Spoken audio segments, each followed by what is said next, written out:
para nosotros realmente un enorme placer, también un orgullo y una celebración poder encontrarnos, aunque sea de esta manera, con estudiantes, colegas, profesionales, egresados, egresadas, docentes, compañeras de trabajo, en este primer encuentro virtual que hemos denominado Diálogos del Trabajo Social, porque en realidad el dialogar es una de las características que tiene nuestra profesión, nuestra carrera, es una apuesta, una herramienta de trabajo a la que nosotros apostamos también, particularmente desde nuestra carrera y desde la Facultad de Ciencias Sociales.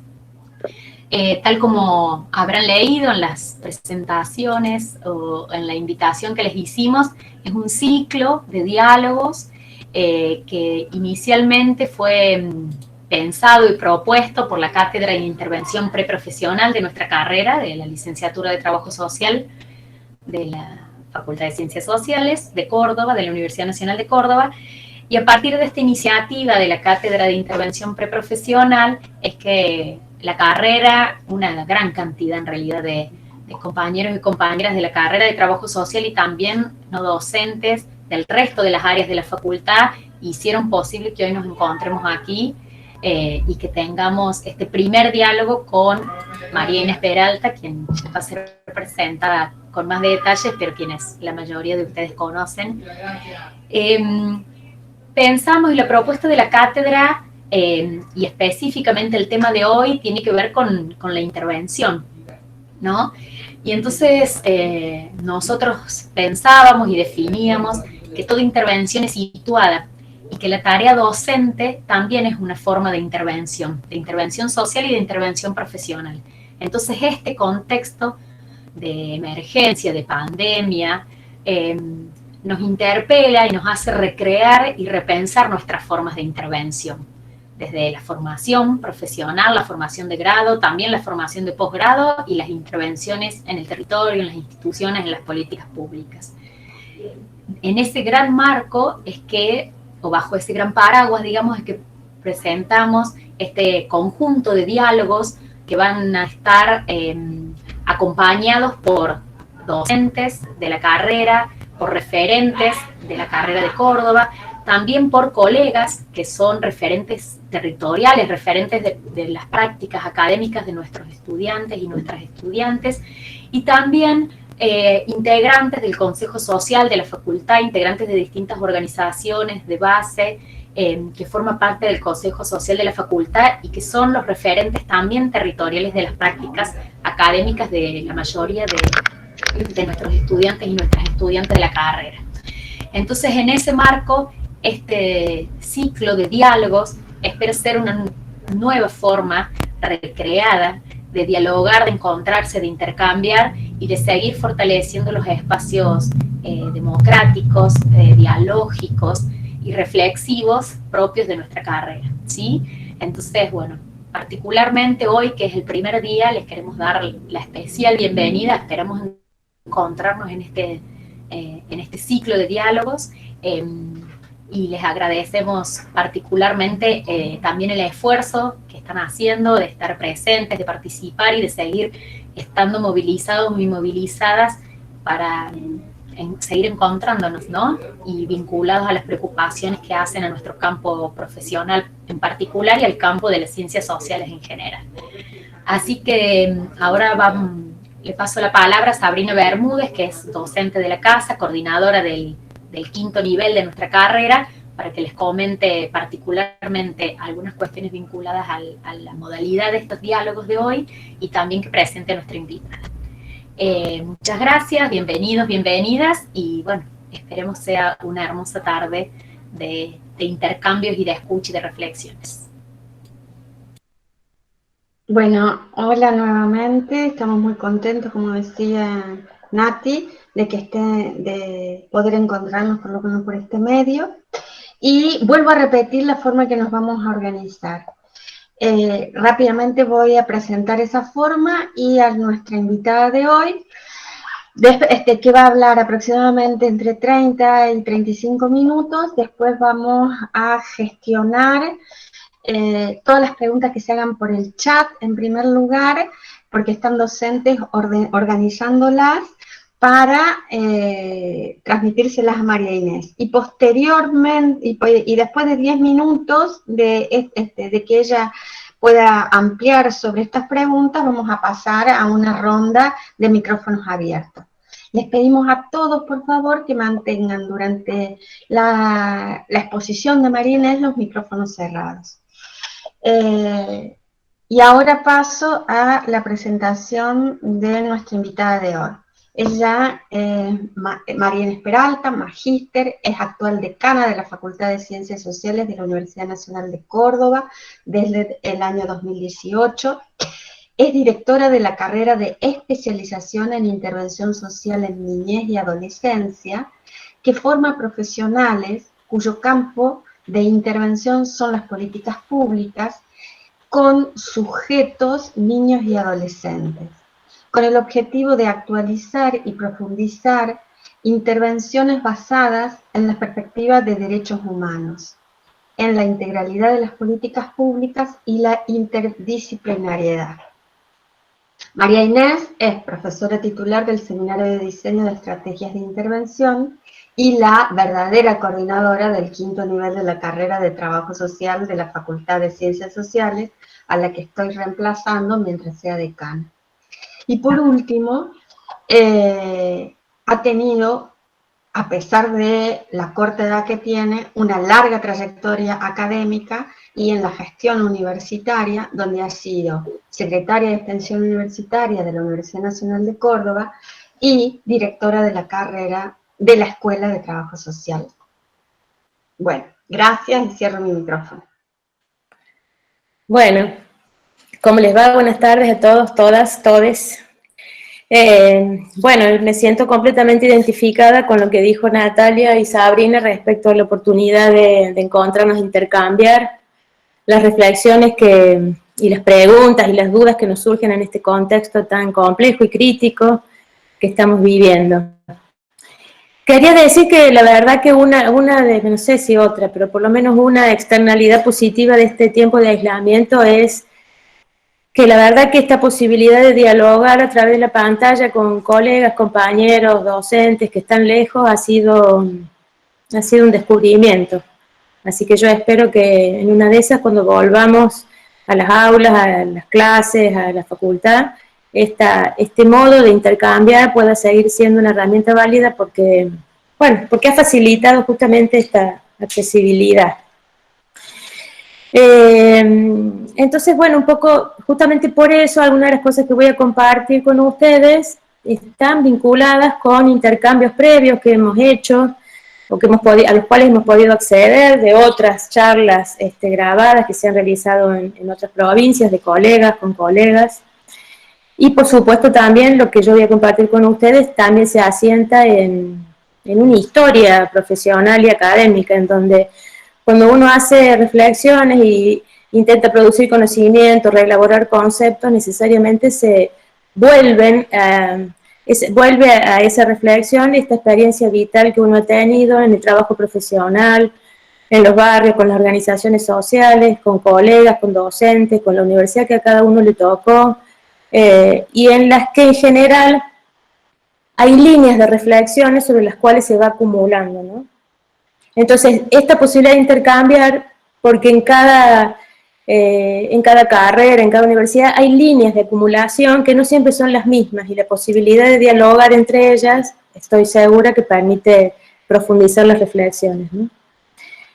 Bueno, en ese marco, les cuento más o menos qué ideas qué notas fui tomando sobre esto.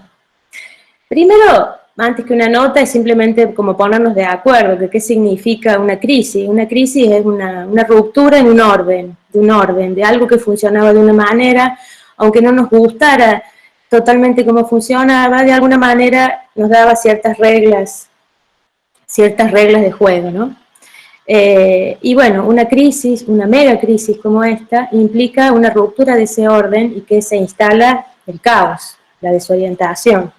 Pareciera ser que la única certeza es la incertidumbre. ¿Cuántas veces hemos escuchado esa palabra desde el 19 de marzo hasta ahora, ¿no? Entonces, bueno, a partir de eso yo me preguntaba, bueno, los que hacemos intervención social, y no solo me refiero a los trabajadores sociales o las trabajadoras sociales, me refiero a todas las profesiones que reconocen que la dimensión social forma parte de las problemáticas que debe abordar y resolver, ¿no? Entonces yo me preguntaba, ¿qué es lo nuevo para nosotros en este momento, en este contexto, en esta situación? Y anoté algunas cosas y unas respuestas que me di. Por ejemplo, ¿es una novedad para nosotros la importancia imprescindible del Estado? No, no es una novedad. Es una novedad que los sujetos y los sectores marginalizados y subalternizados, producto de la desigualdad estructural de nuestras sociedades, son los que más fuertemente sufren todas las crisis, las guerras, los desastres naturales, la crisis económica, las crisis políticas. No, no es una novedad para nosotros. Es una novedad que una cosa son las declaraciones de derechos humanos y otra es el acceso efectivo y real a los derechos humanos. No, no es una novedad. Que los modelos neoliberales atentan contra la vida de las mayorías, tampoco es una novedad.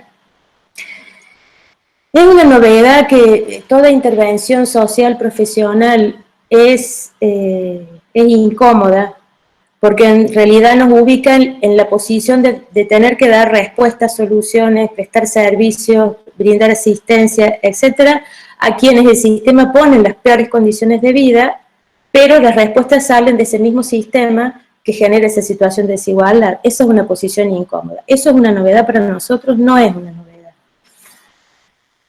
Es una novedad que por estas razones y otras, toda intervención profesional tiene una dimensión ético-política, no. Es una novedad que estos sectores marginalizados y vulnerabilizados conocen y denuncian las consecuencias de sus condiciones de vida que genera este sistema de opresión, pero que a pesar de que las conocen y las denuncian, en general son invisibilizados, ocultados, silenciados, tampoco es una novedad. Entonces yo decía, bueno, estas son certezas para nosotros. Siguen siendo certezas en las cuales hacemos pie, porque esta crisis no vino a tirar abajo esa certeza, por el contrario, las reafirma. Entonces hay certezas en las cuales nos paramos para mirar la incertidumbre. Ahora bien, eso que nosotros ya conocemos porque intervenimos en lo social, estudiamos lo social, trabajamos con las problemáticas sociales, eso no quiere decir que no nos tengamos que repreguntar, volver a hacer preguntas sobre ciertos tópicos que son los tópicos que definen la intervención social. Tampoco es que esta crisis hizo explotar la intervención social y no sabemos cómo pensarla. Sí tenemos herramientas para pensar la intervención social. Lo que pasa es que sobre esos tópicos centrales de la intervención social tenemos que hacernos preguntas nuevas, preguntas que nos permitan caracterizar esta situación, ¿no? Cuando hablamos de intervención situada, hablamos de esto que estamos viviendo hoy.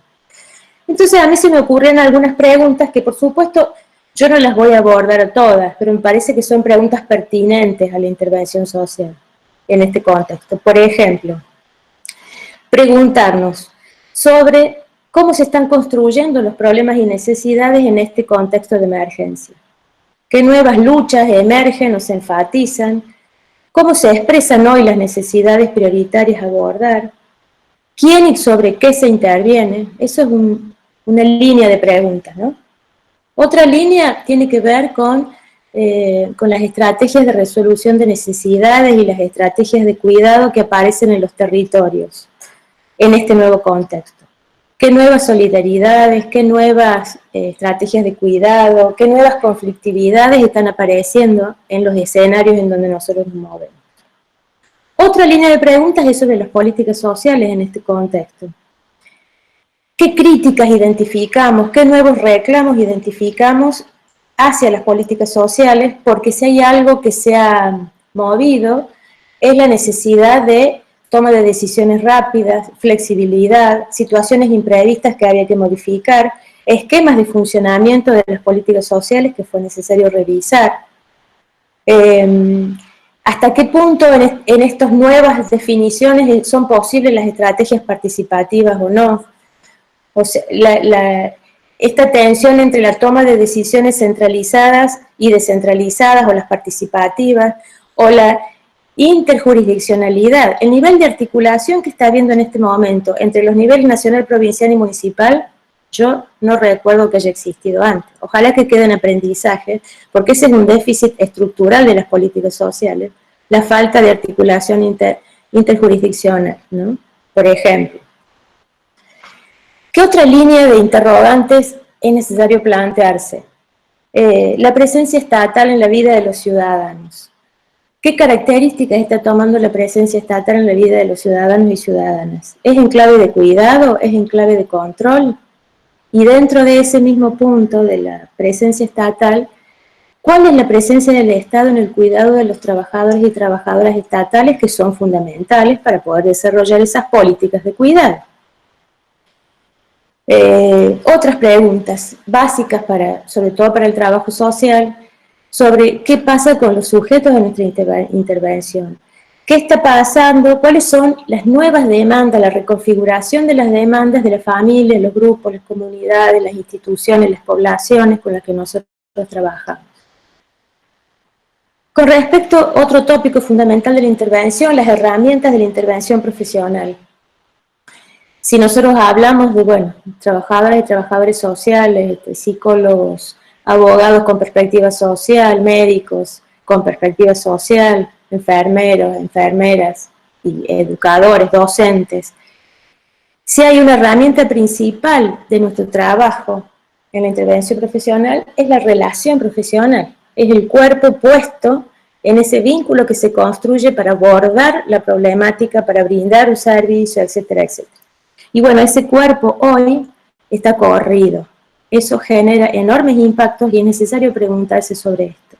¿Y qué hacemos cuando, en muchos casos, ese cuerpo se corre como principal herramienta de trabajo y aparecen una serie de dispositivos tecnológicos que nunca los estábamos, que en general no los usábamos para diagnosticar, evaluar, proponer, implementar, comunicar, organizar, capacitar, etcétera, etcétera? Esas acciones que forman parte de nuestra intervención, hoy están surgiendo una serie de iniciativas que a través de las redes y de los distintos dispositivos tecnológicos estamos comenzando a utilizar. O sea, hay muchas preguntas para hacerse respecto a las herramientas de la intervención profesional. Otra línea de preguntas tiene que ver con las cuestiones éticas y epistémicas de estos procesos de intervención social en este contexto de emergencia. Hay tensiones y dilemas entre la responsabilidad individual y la solidaridad, entre la autonomía versus la igualdad, entre esto que yo les decía de la toma de decisiones, el poder tomando decisiones centralizadamente o descentralizadamente, de una manera concentrada o participativa, de qué manera se está jugando esta toma de decisiones en este contexto que altera esas reglas del juego. Bueno, en definitiva, también tenemos certeza respecto a cuáles son los componentes, los tópicos, las dimensiones de toda intervención social. Y sobre cada una de esas dimensiones o tópicos podemos hacernos preguntas. Por supuesto que uno no puede, o sea, sería un tratado enorme, hacerse todas esas preguntas sobre todos esos tópicos y tratar de responderlas. Pero es importante identificar cuáles son esos tópicos. Y en particular, digo yo, sobre todo porque la mayor población que está acá son estudiantes de quinto año, seguramente algunos de esos tópicos pueden ser interesantes para enfocar ahí y mirar qué es lo que se está reacomodando en estos tópicos, en este contexto que nos obliga a revisar estas cuestiones, ¿no? Bueno, eso es como una introducción. Yo me voy a detener, yo tomé algunas cosas, que por supuesto cada uno de nosotros tiene líneas de reflexión o de acumulación que le han interesado más y que tienen que ver de vuelta con esto de la experiencia vital que uno tiene como profesional y como académico. Entonces seguramente hay líneas de reflexiones que uno sigue. Y bueno, y la verdad que yo me doy cuenta, porque no es que lo define a priori, pero cada vez que me pongo a pensar sobre algo vinculado a la profesión, a lo social, a la intervención social, bueno, me doy cuenta que mis preocupaciones van por un lado. Y que tienen que ver con la trayectoria singular de cada uno, con la experiencia profesional, como les decía, con la universidad que cada uno le tocó vivir en cada momento histórico, con las experiencias profesionales que he tenido. Y yo me doy cuenta que yo tengo una lente para mirar, sobre todo, interrogantes sobre la intervención social, que es el lente de la política, el lente de la cuestión del poder atravesando la intervención profesional, y el lente de las lecturas estratégicas presentes en la intervención social con la intención de transformar algo de estas reglas de juego que nos parece que hay que cambiar. Desde ese lugar hay 4 cosas que me puse a pensar, que le digo las 4 cosas para después desarrollar cada una. Una es que, o 4 afirmaciones, una es que la crisis nos interpela el significado de protección. ¿Qué es la protección? La protección es algo que ha estado siempre a lo largo de la historia de la intervención social, pero ha tenido distintos significados. Entonces, yo creo que hoy la crisis nos interpela sobre ese significado. Hay una vuelta de tuerca conceptual que hay que darle ese significado. Ese es un punto que les voy a compartir. La otra afirmación es que la crisis pone en primer lugar el problema de la desigualdad y su correlato en las políticas sociales, que es la redistribución. O sea, ese par desigualdad y redistribución está puesto sobre la mesa, desnudado. El tercer punto es que la crisis resalta el papel del Estado, ¿sí? Y el cuarto punto es que la crisis refuerza la necesidad de un posicionamiento crítico y de autonomía relativa de los y las profesionales que intervenimos en lo social. ¿Vamos bien? ¿Se escucha bien?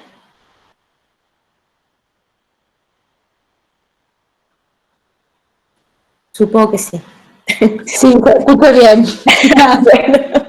Bueno, entonces, con respecto a la protección, ¿me avisa Sabri cuando falten 5 minutos? Ay, bueno, gracias. 5 minutos para no pasarme. Bueno, con respecto a que la crisis nos interpela el significado de protección.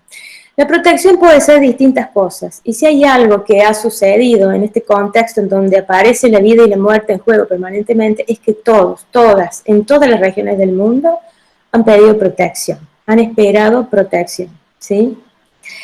¿Qué significa? ¿Qué cosas podemos ver nosotros a través de las cosas que han circulado por las redes y de las mismas emociones que nosotros sentimos y tenemos? ¿Cuál es la idea de protección? ¿Proteger mi vida a costa de la vida del otro? O sea, hemos visto muchas expresiones, muchos videos, ¿no?, de rechazo a alguien, un trabajador de la salud que llegaba a su casa y que, vivía en un edificio, todo el mundo tenía miedo de ser contagiado, o alguien que llegaba de viaje y también se lo señalaba como un posible enemigo, ¿no? Esa es la idea de proteger mi vida a costa de la vida de otro. Otra visión de la protección es la protección de mi vida entendida mancomunadamente con la protección de la vida de otro u otro humano, ¿sí? Y acá vemos también reacciones opuestas a la anterior. También vimos edificios enteros y comunidades enteras aplaudiendo al personal de la salud. O hemos visto hace unos pocos días un video de Bajo Pueyrredón, cuando llega la ambulancia a buscar una familia que estaba infectada por coronavirus para llevarlos a un hotel, y donde toda la comunidad, las familias, los vecinos, acompañaban con aplausos y con buenos deseos esa situación, ¿no? Y también otra manera de concebir esta idea de protección es la idea de proteger la vida mancomunadamente, no solo con la vida de otro u otro humano, sino también con los no humanos, ¿no? Y vuelvo a los videos, porque es lo que más ha circulado por las redes. De pronto un jabalí caminando por las calles de Barcelona, o que se cerró el agujero de ozono en el Polo Norte. Entonces esta crisis parece que hizo salir a la luz el reconocimiento de una naturaleza que florece y emerge gracias a nuestro repliegue, al repliegue de los y las humanos en sus casas. Pareciera de un repliegue de una humanidad que ataca y destruye esa naturaleza, ¿no? Entonces, estos son simplemente como imágenes, ¿no? Imágenes que hemos estado viendo todo este tiempo.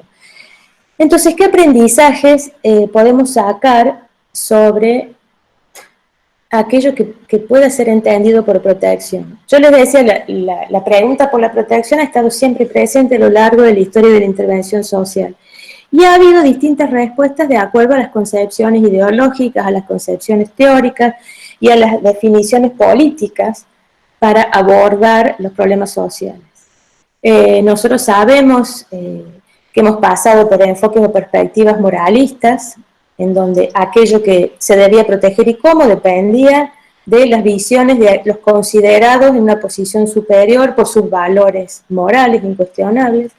Hemos pasado por concepciones normalizadoras, en donde superando esta idea de lo moral, había conocimientos, conceptos, lecturas científicas sobre la realidad que permitían construir una norma y todo aquel que se saliera de esa norma era considerado enfermo o que había que protegerlo, las instituciones tenían que protegerlo de alguna manera en instituciones cerradas, conminándolos, ubicándolos para que respondieran a los patrones de quienes consideraban que la normalidad era su visión. Hemos pasado por perspectivas que empiezan a incorporar la cuestión de los derechos, la justicia social. Después avanzamos en perspectivas de protección de los derechos de grupos humanos significativos, particulares. Y también en el último tiempo hemos venido leyendo y trabajando en un enriquecimiento de las perspectivas emancipatorias, con muchísimos aportes de las perspectivas feministas y de las perspectivas de coloniales, ambientales o del buen vivir, ¿sí? Estas eran discusiones que nosotros veníamos teniendo. Ahora, a partir de la pandemia, esta mega crisis pone esas perspectivas o esas concepciones sobre la mesa e ineludiblemente como una necesidad imperiosa. O sea, hoy no podríamos seguir hablando de una concepción o una idea de protección sin incorporar la categoría de cuidados colectivos y horizontales, que son aportes claramente de las teorías feministas, y no podríamos hablar de protección sin la categoría de los derechos de la naturaleza, ¿sí? Que son los aportes de los pueblos originarios y del movimiento campesino.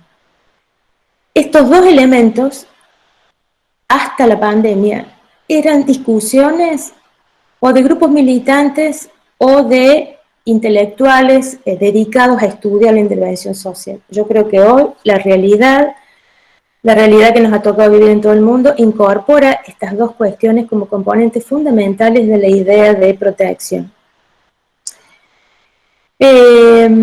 Ahora bien, estos enfoques emancipatorios que veníamos trabajando, no surgen de mentes iluminadas y aisladas, aunque estemos enamorados y sigamos permanentemente a Boaventura de Sousa Santos, a Rita Segato, a Viveiro de Castro, digamos, a intelectuales que logran explicar con una gran claridad estas necesidades, ¿no? Estos enfoques teóricos no son resultado de esas mentes iluminadas, sino que son construcciones que no serían posibles sin las luchas y las resistencias populares de quienes justamente no están protegidos en este orden actual, ¿no? O sea, no es posible considerar que estos enfoques emancipatorios y enriquecidos son producto de alguno de esos polos. Esas luchas y resistencias son luchas individuales y silenciosas o más colectivas y ruidosas y tienen nombres y apellidos singulares. Son los hombres, las mujeres, los niños, los jóvenes, las niñas, con los que nosotros trabajamos permanentemente. Son esos que vemos permanentemente en el barrio, en las instituciones. Son ellos los que vienen denunciando. Por eso digo, son luchas más silenciosas y personales o luchas más colectivas, pero luchas en definitiva que están denunciando las condiciones de vida que este sistema impone. Y sobre esto Yo creo, volviendo a hablar con los estudiantes, que ustedes han estado trabajando, autores, colegas nuestros argentinos, que trabajan mucho en esta perspectiva de los sujetos y la singularidad, como Alfredo Carballeda, como Susana Casanilla, ¿no? Ahora bien, yo quiero compartirles, bueno, a ver.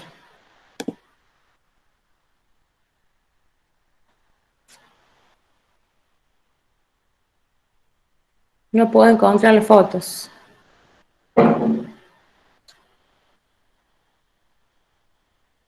Ahí está. Quiero compartirles dos imágenes, dos rostros singulares con nombre y apellido, ¿sí?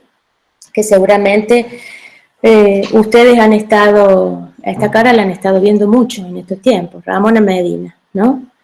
Una de las Ramonas. Yo lo primero que sentí cuando vi la primera foto después de la muerte de Ramona fue justamente decir, ¿cuántas Ramonas conocidas a lo largo de la historia de cada uno, ¿no? En los trabajos profesionales, en las prácticas académicas de ustedes, se hacen presentes en esa mirada? Acá tenemos una Ramona.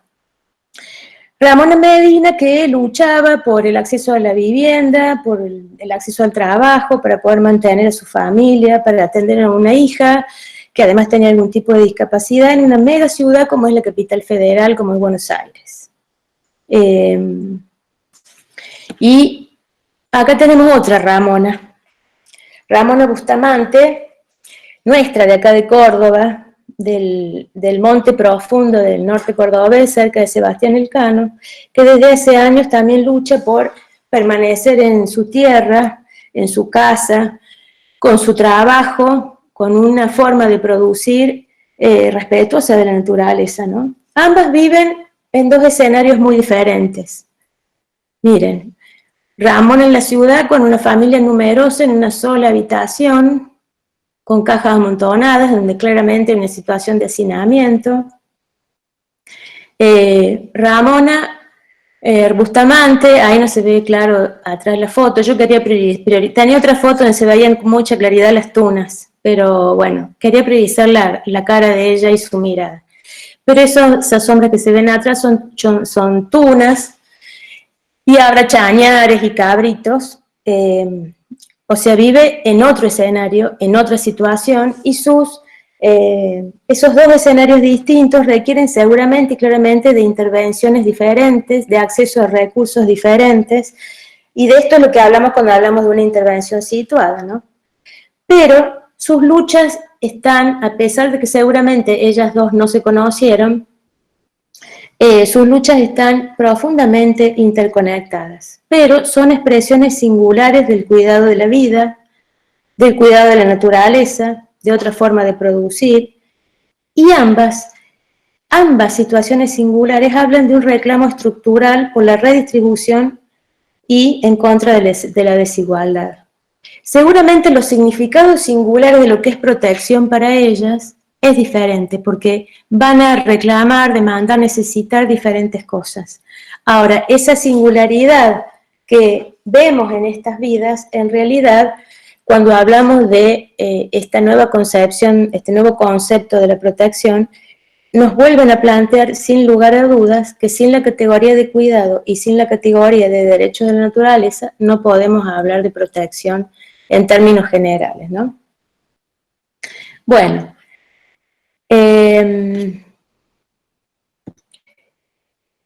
eso son reflexiones que me parecen, bueno, a mí me resultan interesantes para revisar esto de qué entendemos por protección. Ese era el primer punto que les quería traer.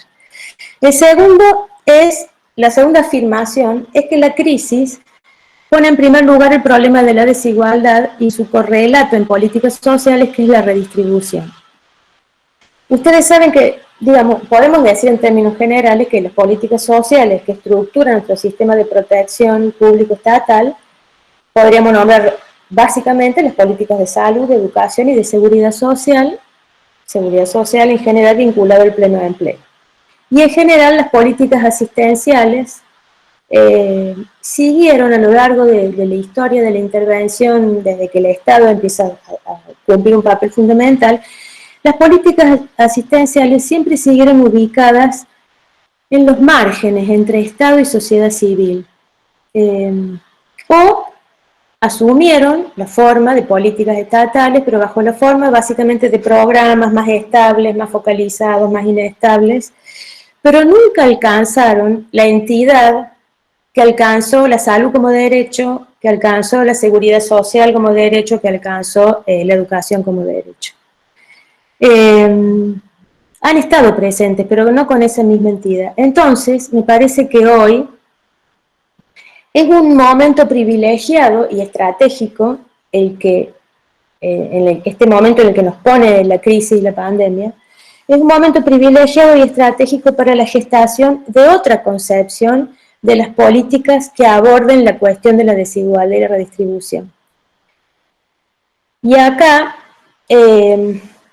traigo, por un lado, a ustedes creo que han estado trabajando una conferencia de Ana Arias, porque me parece importante resaltar que este escenario es propicio para retomar, impulsar e instalar el debate de las políticas de asistencia como derecho. Y en eso están trabajando muchas colegas de Rosario, de Mar del Plata, bueno, Ana Arias es una referente también, y se ha conformado una red en donde participa nuestra facultad a través de Natalia Becerra, que está participando de la red, para comenzar a trabajar un impulso, un debate y un posible proyecto de una ley nacional de asistencia social, que ubique a la asistencia como un derecho que va a implicar una vuelta de tuerca a cómo se ubica el problema de la desigualdad y la redistribución dentro de las políticas sociales. Y también quiero nombrar a otra colega de San Juan, Laura Garcés, que también está impulsando, porque ha estado estudiando siempre ese tema, así como Ana Arias es una especialista en las políticas de asistencia en nuestro país, y otras compañeras, Melina Campana, etc. Laura Garcés de San Juan viene estudiando claramente, también desde esta preocupación, el tema del ingreso universal ciudadano. Este también es un momento para instalar ese debate que aborda de otra manera y estructuralmente este problema de la desigualdad y la redistribución. Esta iniciativa del ingreso universal ciudadano, que en la propuesta que plantea la colega va atado a una reforma impositiva progresiva, porque estas políticas universales requieren de una gran cantidad de recursos que solamente pueden ser resueltas con el aumento de los impuestos a los sectores que más tienen, ¿sí? Entonces, claramente son iniciativas que nos tienen como protagonistas a quienes hacemos intervención social, porque implica reformas estructurales en el sistema de protección social público estatal. Entonces, ¿y esto por qué es fundamental? Porque a esta altura de la pandemia, al principio, todos estábamos muy preocupados por la posibilidad del contagio, ¿sí? Al principio, todos éramos posibles víctimas de este COVID. Hoy, que ya ha pasado el tiempo, ¿se acuerdan cuando estábamos preocupados porque los que volvían de viaje estuvieran en cuarentena para tener tiempo para preparar el sistema de salud, ¿sí? Bueno, hoy que ya tenemos el virus circulando comunitariamente, la preocupación, ¿quiénes son? Los pobres, los viejos y las viejas, los enfermos, las personas encerradas en situación de encierro en las cárceles, los grandes institutos, ¿sí? O sea, son los históricos sujetos de la intervención social. Las principales víctimas de esta pandemia, está claro que van a ser estos sujetos históricos con los que hemos trabajado en estos sistemas de protección y de asistencia. De hecho, no sé si vieron, pero este último diario de La Voz del Interior del domingo, yo conté el titular enfocan la atención en 19.000 familias vulnerables y había 6 páginas del diario destinadas a mostrar el problema de las villas de Gran Córdoba. Los titulares eran ese, el de la tapa, y después de otras notas, líderes y promotores barriales con un rol clave en la pandemia. Casi 19.000 familias viven en asentamientos vulnerables en Córdoba. Provincia y municipalidad hacen foco en los barrios más pobres. Como pasa siempre, cada vez que hay una situación crítica, los sectores que más se ven perjudicados por estas situaciones son noticias. ¿Qué va a pasar cuando la pandemia pase? Ya no serán más las víctimas, sino los planeros, los que no quieren trabajar, los vividores. Para que esto no sea necesario, es necesaria una reforma del sistema de políticas sociales y de la inclusión de la asistencia como un derecho o de avanzar en otras ideas como la del ingreso universal ciudadano. Ese era el segundo punto que les quería, que yo estuve pensando. El tercer punto, díganme cuando falte 5 minutos, ¿no? El tercer punto que quería afirmar es que la crisis resalta el papel del Estado. Es indiscutible, principal protagonista para protegernos en esta megacrisis. Todos los sectores sociales, dominantes y dominados, reclaman del Estado para cuidarnos y protegernos. Quedan 5, María. Bueno, entonces, en este punto, Estela Grassi, otra colega y además antropóloga y estudiosa de la desigualdad y de las políticas sociales, en uno de los videos y después en un artículo que escribió, dice: cada vez que el Estado aparece como algo importante, necesariamente aparece la disputa ideológica porque es necesariamente una tensión la relación entre la sociedad y el Estado. Entonces, ¿qué sucede? Se demanda más Estado, ¿sí? Todos los sectores sociales demandan más Estado, su obligación de tratarnos a todos por igual para dar respuestas al problema de la salud y la economía. Pero también, a la par de que se demanda el Estado, se resiste al Estado. ¿Cuándo?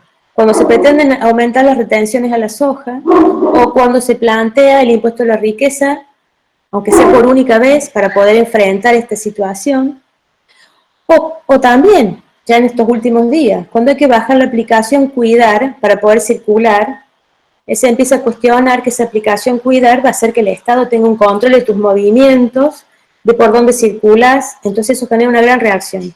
Pero no hay ninguna reacción ni ninguna movilización en contra del control y el uso que hacen Facebook, Instagram, WhatsApp, etcétera, de todos los datos sobre nuestra vida privada.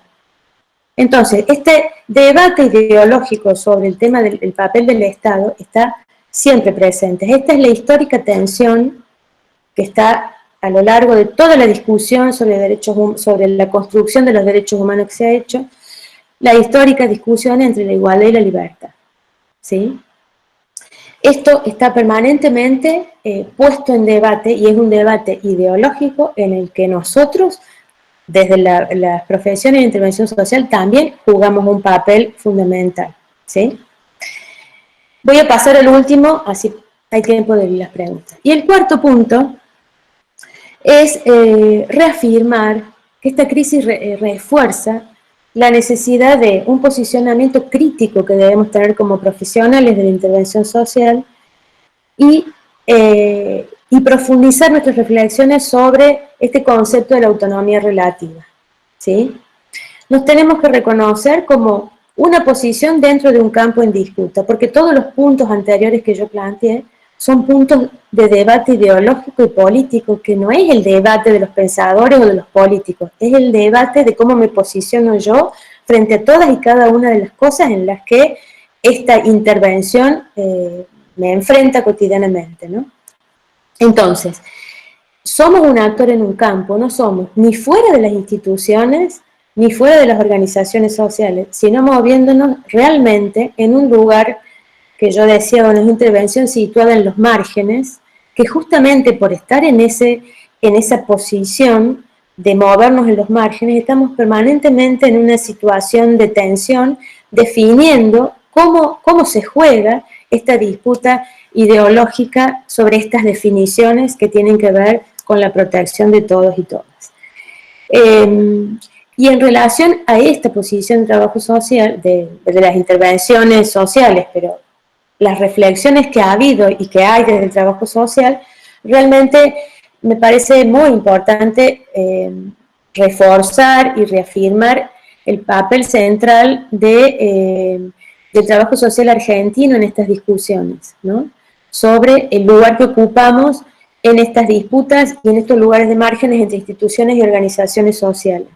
Este lugar de tensión merece ser pensado permanentemente y tenemos aportes enormes de colegas. Tendría que empezar por hablar de Vicente Faleiros, que es un trabajador social brasilero, que bueno, miren, yo ya lo leí, de la reconceptualización, en los años 80, la lectura del libro de Faleiro, de Trabajo Social e Instituciones, fueron las bases fundantes para que después los colectivos de trabajo social como el CELAX o ALAEX, pero sobre todo el CELAX, profundizaran en ese debate y fueran construyendo conceptos que nos permiten pensar esa autonomía relativa. Por ejemplo, el concepto de espacio profesional diferente al concepto de espacio ocupacional, para poder encontrar un lugar otro que no es igual a las instituciones y no es igual a las organizaciones sociales, desde el cual poder pensar estas tensiones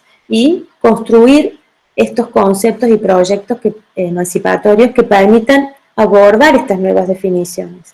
A su vez, este lugar de autonomía relativa, siempre, porque estamos en un foco de tensiones, nos permite encontrar y fundamentar el lugar central, estratégico que ocupan los colectivos profesionales, ¿sí? Que pueden decir su palabra, que pueden elaborar una propuesta, que pueden tomar postura frente a una reforma legislativa, que pueden tomar postura frente a situaciones de defensa de los trabajadores y trabajadoras estatales, etc. Bueno, entonces, cierro con esto. 4 puntos quise traerles para, bueno, complementar y a su vez para recuperar aportes que han estado haciendo colegas muy valiosos y valiosos en estos días y que lo van a seguir haciendo seguramente. Muchas gracias.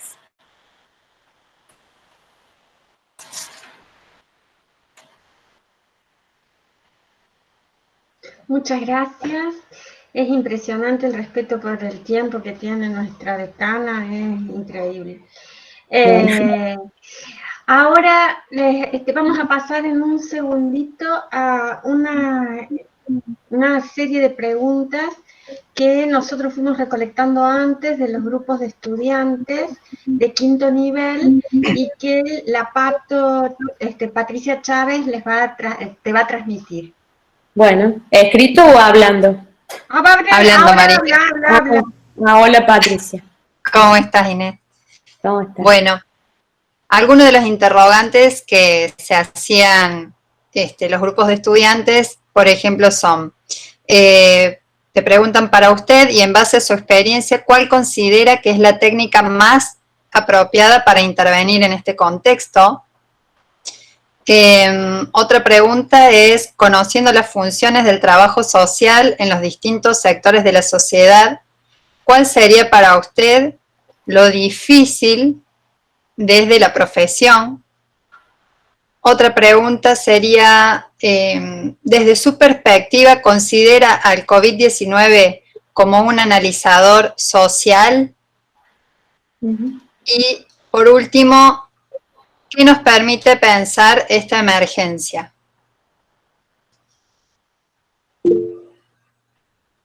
Bueno, ¿algo más?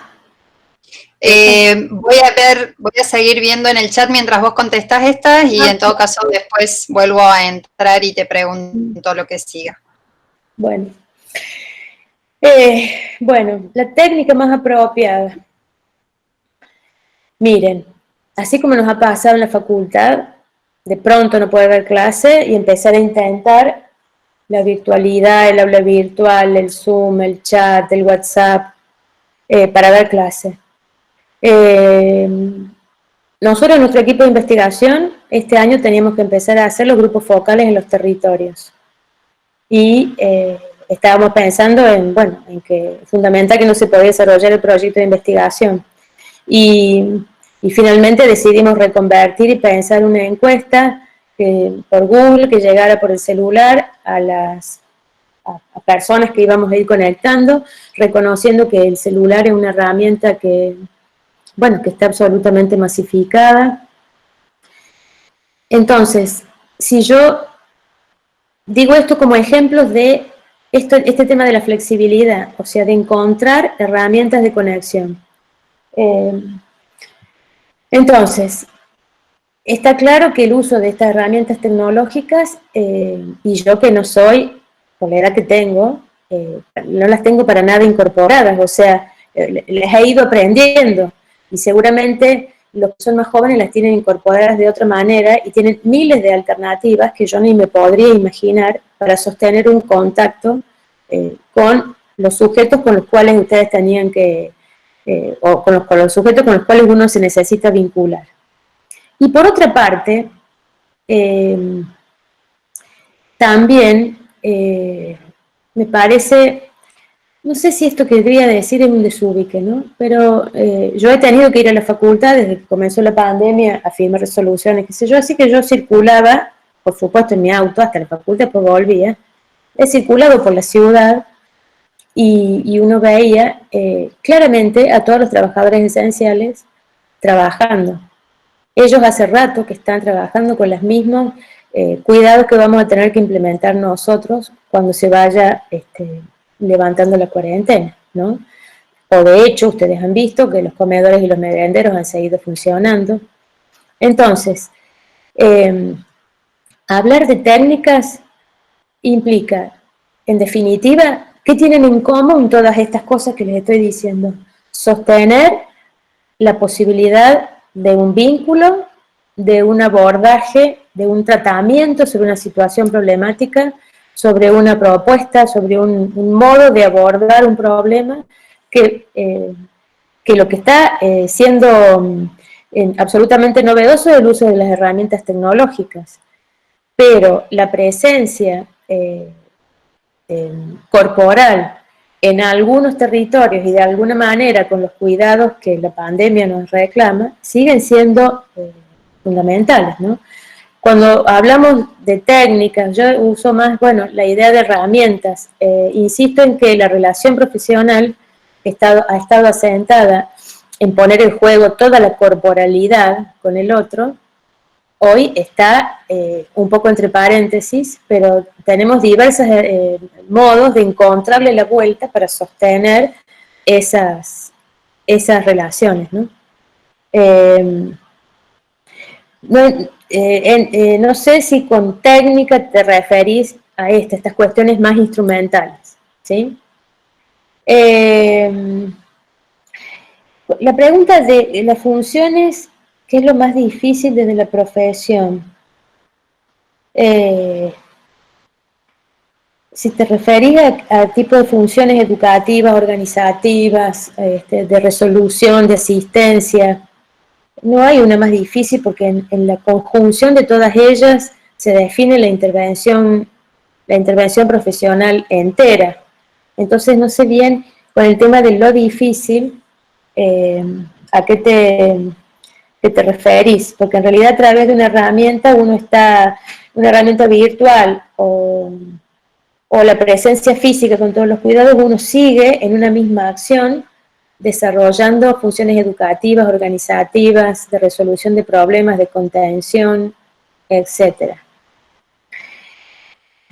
Claramente creo que sí, que el COVID puede ser mirado como un analizador social. De hecho, me parece que lo que yo he hecho en estas reflexiones, o todo las cosas que uno estaba escuchando, compartiendo con las colegas, uno dice, bueno, a ver, miro este problema, lo pongo sobre la mesa y veo cómo las distintas instituciones sociales, relaciones sociales, etcétera, se reacomodan, se redefinen, se repreguntan en torno a este elemento, ¿no? Y eso nos hace hacer afirmaciones sobre certezas que ya teníamos y sobre cuestiones que la crisis nos permite, o sea, nos permite avanzar más, dar un paso más, ¿sí? Siempre desde las certezas de los posicionamientos ético-políticos y estas confirmaciones estructurales que yo decía al principio, ¿no? Y la última, que era ¿qué nos permite pensar esta pandemia? Bueno, eso me parece que es lo que yo he intentado presentarles. ¿Qué cosas nos permite pensar esta pandemia? El resignificar el concepto de protección, fortalecer o reconocer la importancia central del Estado, poner el foco en el tema de la desigualdad y la redistribución, y volver a pensar y a repensar nuestro lugar como profesionales jugando un papel en esta conflictividad, ¿no?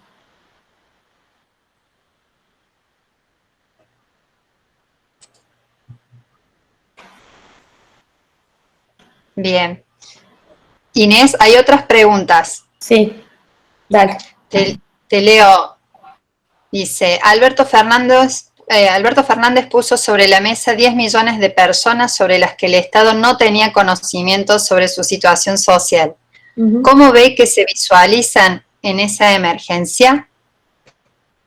¿Cómo ve que se visualizan esas personas a sí mismas? En esa emergencia. Yo te la leí tal cual está. Bueno, sí. ¿Querés ir respondiendo esa o si no hay algunas preguntas más? Como quieran. Bueno, sí, esto fue algo que dijo Alberto Fernández ayer o antes de ayer.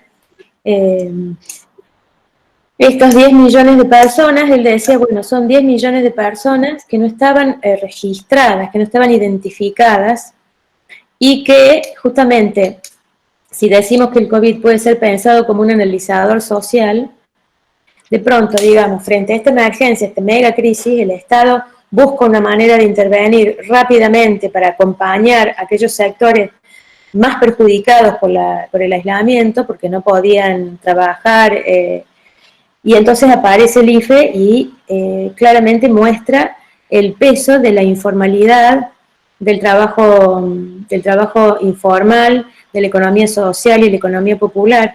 Fíjense, antes de que empezara la pandemia, hubo un encuentro en la universidad que se estaban haciendo en todas las universidades del país, y yo tuve que coordinar la mesa de economía social y popular, donde participaban organizaciones de la economía popular, de la CETEP, y gente de la provincia y de la municipalidad que estaban en las áreas de economía social. Y bueno, y uno de la persona que participó de la provincia, que estaba intentando hacer un relevamiento a partir de los datos de los censos, para identificar la cantidad de personas en Córdoba que formaban parte de este sector del trabajo vinculado a la economía informal o a la economía social o popular, ¿no? Que es una población, y claramente eran, creo, si no me equivoco, alrededor de 40.000 personas en Córdoba que estaban ya identificadas. Claramente es un sector del trabajo que nos muestra, es un sector del trabajo que esta contundencia, este número tan significativo, muestra claramente los cambios en la estructura del trabajo y ese esquema del sistema de protección que yo les decía, donde asentado sobre los pilares de salud, educación y seguridad social vinculada al pleno empleo, esa no es más la sociedad que tenemos, ¿sí? Entonces tenemos que pensar políticas públicas que reconozcan a ese sujeto que es diferente. Y este es un dato muy contundente. Lo que no entiendo de la pregunta es cómo se perciben, si es cómo se perciben ellos, los trabajadores, estas personas que están cobrando el IFE. No sé si es esa la pregunta o lo que dije antes. Bueno, otra de las preguntas, ahí te digo, tiene que ver más con la cuestión de las tesis. Ahora se me fueron. Bueno, dice, ¿qué proceso? Quería agregar algo, ya que hablaron de Alberto Fernández y hablamos del IFE. Hay algo que que me gustó mucho, que habla, bueno, esta discusión, ¿no? De que está primero si la vida o la economía, bueno, esta discusión de las decisiones que toman los distintos gobernantes en los distintos países del mundo. Y esta cuestión del cuidado, yo sé que después una de las próximas charlas, creo, ¿no? Que tiene que ver con el tema del cuidado como categoría. Escuchándola un día en una entrevista a Rita Segato, ella hablaba de la importancia de este Estado argentino que desde el primer momento expresó una preocupación por cuidar a la gente. Y ella hablaba de un Estado que materna, ¿no? Y la imagen de un presidente que, bueno, expresaba esta certeza, esta convicción de cuidar a la gente. Y yo creo que esas reflexiones son concepciones nuevas, son concepciones novedosas, esta idea del Estado que materna. Por eso decía que esta categoría de cuidados es algo que nos viene hay ciertos conceptos que revolucionan los modos de pensar la intervención, o en este caso la protección, y que vienen de ciertas líneas teóricas, ¿no? Y creo que los aportes de la perspectiva feminista vienen en este lado. Y me gustó mucho lo de Rita Segato diciendo un Estado que materna. Era una afirmación fuerte, interesante. Me acordé por lo del IFE y bueno. Dale. Bueno, otra de las preguntas justamente dice, retomando los puntos expuestos, ¿cuáles serían desde su mirada los aportes que el trabajo social puede hacer al debate propuesto en agenda pública sobre el dilema economía versus lo social asistencial? Economía versus lo social asistencial. El aporte, yo diría que el aporte tiene que ver con hablaste del trabajo social. Bueno, si hay una profesión que se constituyó de la mano de la intervención social, ese es el trabajo social, ¿sí? A ver, supónganse, cuando eran los médicos higienistas los que definían cómo se debía abordar los problemas de la salud y la enfermedad y la pobreza, necesitaron de los trabajadores sociales, no en ese momento no se llamaban trabajadores sociales, para que pudieran tomar contacto con esa realidad social y traerles esa información. Desde ahí en adelante hemos estado constituyéndonos como profesión de la mano de las distintas concepciones teóricas e ideológicas que rodearon a la intervención social desde el Estado y desde las organizaciones de la sociedad civil. Hoy, yo creo que esos dos puntos que planteé respecto a el problema de la desigualdad económica y la redistribución, nosotros ahí podemos hacer un aporte muy importante porque somos prácticamente la profesión que hemos estado siempre acompañando las políticas sociales y las políticas sociales asistenciales. Y esta asistencia, como yo decía, siempre ha estado cabalgando ¿vieron este libro, La mano izquierda del Estado? ¿Sí? O sea, las políticas asistenciales siempre han sido la pata más floja de las políticas estatales y siempre han estado compartidas con organizaciones de la sociedad civil fuertes, ¿sí? La Iglesia, por ejemplo. Entonces, las organizaciones del tercer sector en la década de los 90, con las fundaciones que pulularon, muchas fundaciones empresariales, etc. Entonces, están cabalgando en un margen, ¿no? Con el nivel, que no es una novedad, pero la pandemia lo pone sobre la mesa, con el nivel de desigualdad que existe cada vez más abrumador en el mundo, no se puede seguir con políticas asistenciales marginales. Tienen tanto peso como las otras políticas, para lo cual es muy importante reconocerlas como un derecho, al igual que la salud o al igual que la educación. ¿Sí? O hacer estas otras discusiones de fondo entre la preocupación por la economía, ¿sí? ¿Qué economía? ¿De qué economía estamos hablando? ¿No? O sea, este volumen de trabajadores que cobran el IFE, que serían los trabajadores de la economía social, la economía popular o la economía informal, muestra que hay, sobre todo los de la economía popular, la economía social, que puede haber otros criterios para la producción otros criterios económicos que es necesario hacer valer, porque estos criterios económicos del sistema imperante claramente solamente producen más desigualdad y más destrucción de la naturaleza. Y eso es lo que esta pandemia ha puesto sobre la mesa, ¿no? Me parece que esos son los aportes que podemos hacer y que de hecho los hacemos. Por eso les he ido nombrando colegas que son referentes en estos temas y que son de profesión trabajadoras sociales. Bueno, hay varias preguntas más, pero bueno, el tiempo también es corto. Hago la última que tiene que ver con respecto a las tesis. Preguntan qué procesos facilitadores y obstaculizadores cree que sucedieron para que hoy estemos ante la posibilidad de realizar tesinas de investigación, además de la sistematización de prácticas. Ah, mira, bueno, en realidad las tesis de intervención, con foco en intervención o con foco en investigación, ya fue lo que discutimos cuando se reformó el plan de estudios. Ustedes eran muy chicos todavía y no estaban ni pensando en estudiar esta carrera. Nosotros discutimos mucho en ese proceso de reforma del plan respecto a las características que tenían que tener las tesis del quinto año. Y ya estaba la posibilidad de pensar en tesis centradas en investigación o tesis centradas en intervención. Y como ustedes saben, todas las discusiones, bueno, son discusiones con argumentaciones y después, bueno, termina primando alguna decisión. Y en ese momento, cuando discutíamos año 2000, de los 2001 al 2003, bueno, lo que primó fue la idea de que el título de grado de licenciados y licenciadas en trabajo social habilite para el ejercicio profesional.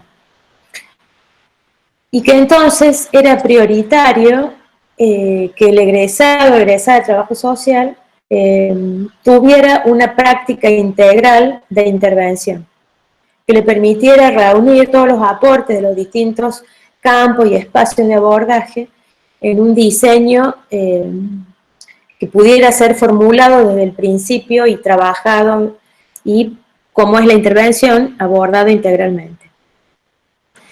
Pero sí, ya estuvo en ese momento la discusión de que se pudiera optar.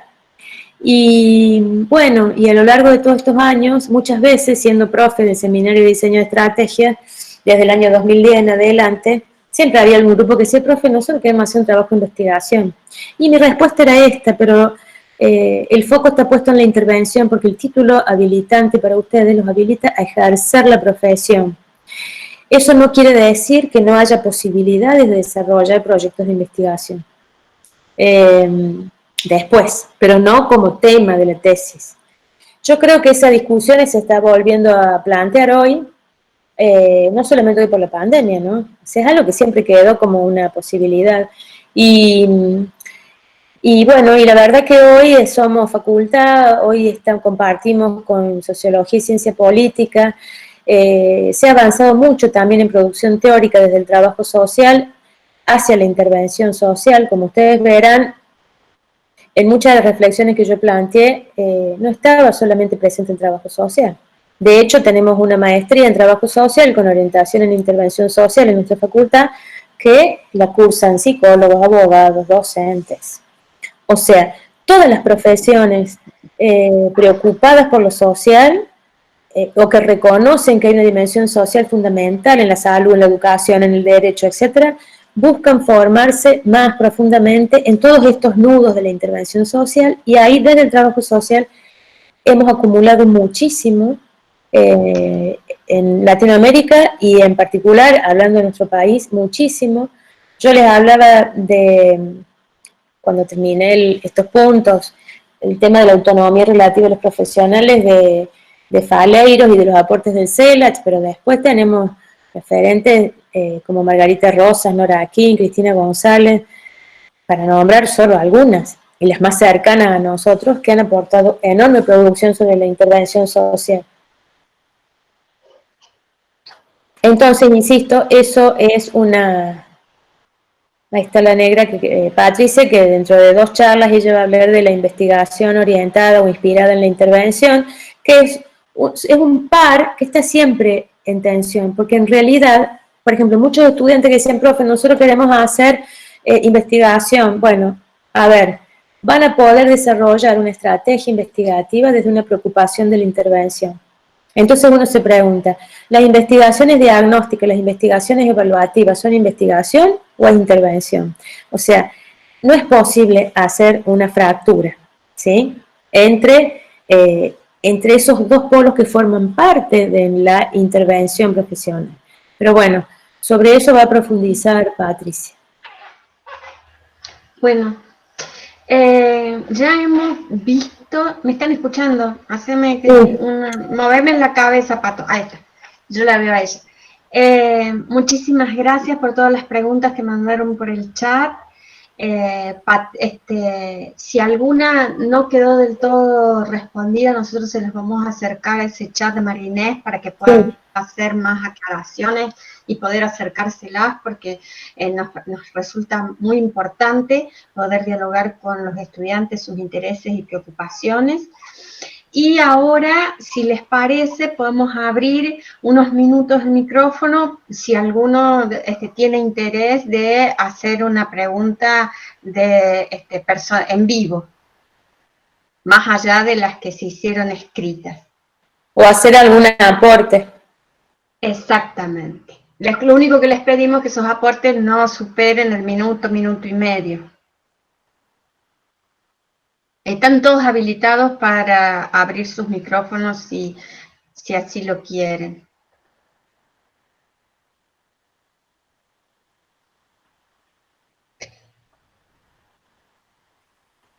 Si no, me parece que estamos justo en los tiempos ideales que habíamos planificado para cerrar esta charla y para que la gente pueda estar conectada. Son las 19:15 y le agradecemos a todos muchísimo su participación. A María Inés, estuvo perfecta la conexión, no se cayó nunca, se te vio re bien. Muchísimas gracias a todos, la cátedra de intervención preprofesional, a Nati Becerra, a todo el equipo técnico, a todos los docentes de la unidad académica que estuvieron acompañándonos. Ha sido una jornada hermosa y estamos muy contentos de haberlas podido iniciar en este momento del año. Bueno, muchas gracias a ustedes por la invitación y la verdad que es un gusto y espero que se puedan seguir haciendo estos encuentros virtuales que ayudan mucho a multiplicar el debate y a intercambiar.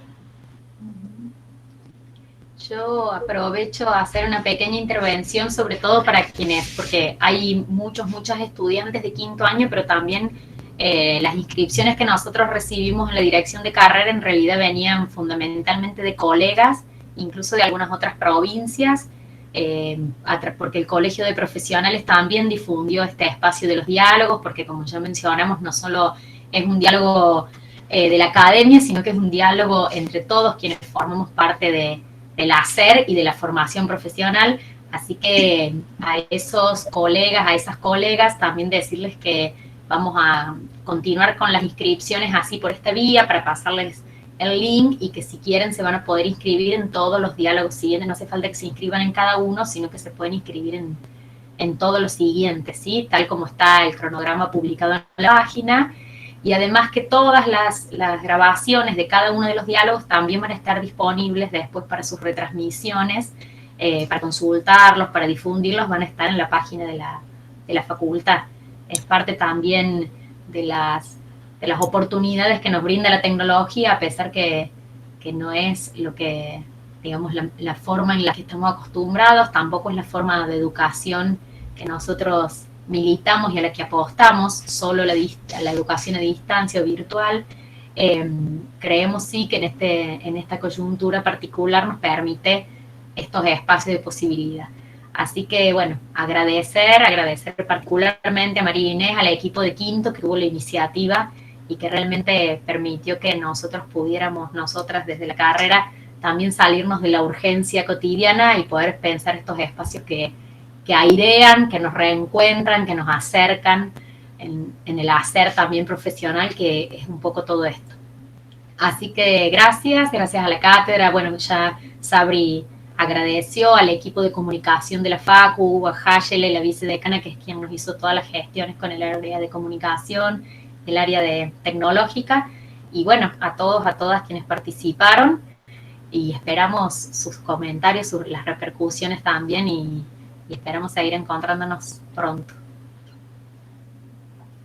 Pueden abrir sus micrófonos, ahora yo ya podemos cerrar. Pero Martín, a mí me gusta, no dije bien el nombre de la red,